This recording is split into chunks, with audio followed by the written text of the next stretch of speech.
Hi, thank you so much for joining me today. And in today's video, I am going to be using another 8.5-inch circle. I know I said I was only doing 3 in this mini series, but inspiration struck and it was another circle layout.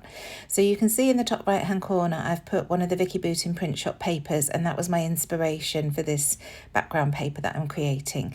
So I've taken my chipped sapphire ink and I drew a pencil line of the circle, just going off the page slightly, as you can see the shape building up here, and I'm just dragging my ink pad around to fill in that circle and create the background. Once I've done this, I'm going to come in with my Nuvo crystal drops in black and draw the lines that you can see in the inspiration. And I really love how this turned out. It's a photo of the kids in Disneyland back in 2014. They're with one of the bronze statues there in the Fantasia section, the fantasy section. So you'll see in a minute I do come in with the inklings in burnished buckle to add some of that colour to this circle background. So I've just roughly dragged my Nuvo drops across the circle to create the lines, and now I'm just drawing some big splotches all over this circle, just to emulate the splotches that Vicki has in her paper that you can see in the top right hand corner there. And once I've done this with the Nuvo, I'll come in with that inklings in burnished buckle and just splatter that over the circle to get the effect. And the water will also activate the ink. That's the Distress Oxide ink, so that it oxidizes. So I have a little bit of trouble. I didn't give the inklings enough time to water down really. So as you can see, it's not splattering terribly well, but I will eventually get it going. With inklings, you're best spraying some water on or adding some water to the pot and leaving it for a minute or so, just so that the pigment activates with the water. But there you can see the pigments coming through now, and I'm really pleased with the way that this has turned out. This is a great way of creating a background for your photos. So almost done there. Just making sure there are plenty of splatters. I've used the lid as my palette for the inkling, and you can see I'm just using the brush now to create some larger splotches where I want them. So I've left that to dry, and now I'm going to come in with the photo. I'm using a 49 and Market film strip. I love these film strips. I think they're great for adding something to the layout and a focal point. And I'm actually using Maggie Holmes Market Square. I was looking at my papers, and this is a collection I haven't used for a little while, and I really want to get through it before these new collections start coming in that are being released this year, and I needed something that had navy because James is wearing his navy, and Amelia's got a navy and white stripy top, and also I wanted to bring in some of the pink that's in Amelia's mini ears that she's wearing there. So this Market Square fit the bill. So I've brought a lot of the black and white papers in. You'll see there's a little scrap of the white with the black hearts, and I've also brought in, or I'm bringing in, a black piece with white leaf vines on, and this piece that I'm cutting now, which is like a geometric black and white. And then I brought in some of the pinks and a small piece of the navy with the stars on that's on the right hand side.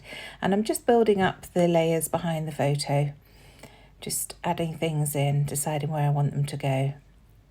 Not quite happy with those pink strips, but I don't really know where I want to go with that just yet. So I'm just leaving those for now while I build up these photo mats. I brought in my notebook punch, and I'm just adding a little bit to the right hand side there just for a bit more texture. And then these are just scraps that were on my desk from the other pieces that I've added that I wanted to add as well. So I don't like to waste anything. So just having a fiddle now, trying to work out exactly where I want things to go before I start gluing the mat down. So using my PVA glue, my wet glue, just starting to build up this mat behind the photo. I don't stick the photo down just yet, I'm just getting the mat sorted first of all. So just popping the pieces back in place so that I can glue them all down.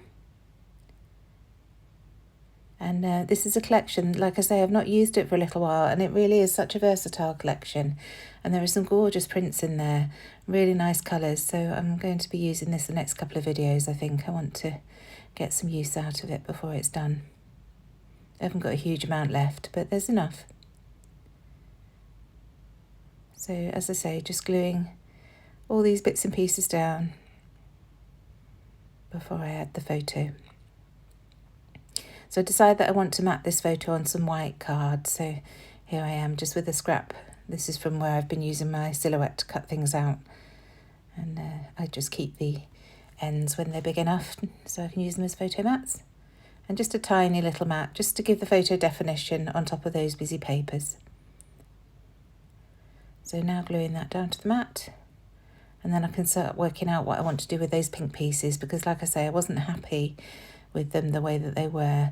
So I should try bringing them in again now. But I wanted that film strip to feature, and I felt like this torn piece was just dominating a little bit too much. So now I'm thinking, do I glue them behind the mat of all the papers there? First of all, I'm going to distress all the edges. I'd cut that out because I didn't think you wanted me to show you me doing all that, but I've just distressed the edges very lightly with my scissors of all the pieces behind the photo. And now I'm back in with these pink pieces. And it's at this point I realise that it's the torn edge that I'm not happy with. So I'm going to trim this down, just so that I've got straight edges again, and then pop it behind the photo so it sits just on top of the edge of the film strip, but is a part of the photo mat behind the photo.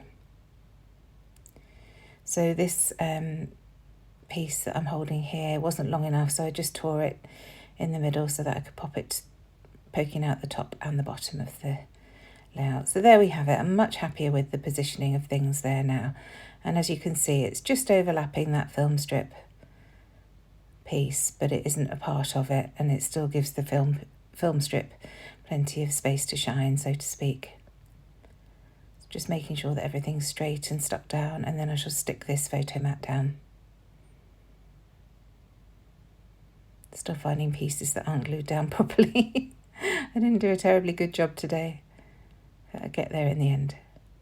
This has been a bit of a bitty video. I did it throughout the day, just grabbing a little bit of time here and there when I could.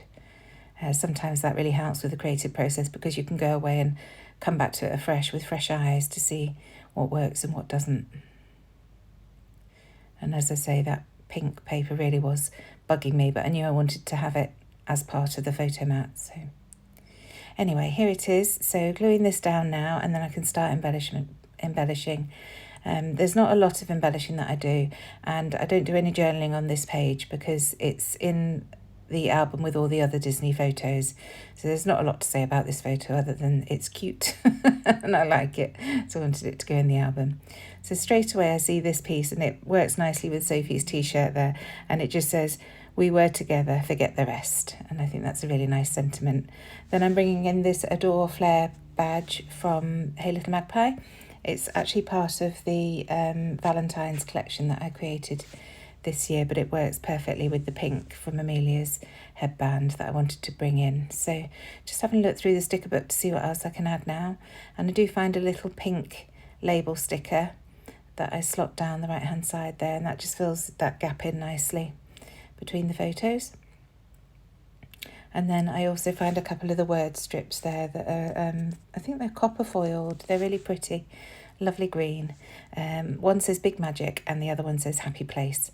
And they just nestle next to that Flair badge. So there's the first one. And I find one more. And on they go. So you can see to the left-hand side of me, I've got the glitter heart enamel dots, and also these Ellie Studio hearts, and I just choose a pink one there that goes really nicely. And then from the Market Square puffy stickers, I find this word that says together, and it's not terribly clear where I've put it on top of that pattern paper, but it's clear enough, and it's in a navy blue, so it works really nicely with the photo and the colours that I've chosen for this layout. So just popping that down. and then adding a few sequins just to embellish. And that's it. So thank you so much for joining me today. I really hope you've enjoyed this process video. I will try and move on from circles at some point, but they are one of my favourite shapes, so I'm not apologising for that. If you do enjoy my videos, I would love it if you give me a like and subscribe to my channel so that you can see anything that I put up in the future. I do post videos every Tuesday, Thursday and Sunday, with the addition of Pink Fresh Fridays on the 4th Friday of the month. Thanks so much again. See you soon. Bye.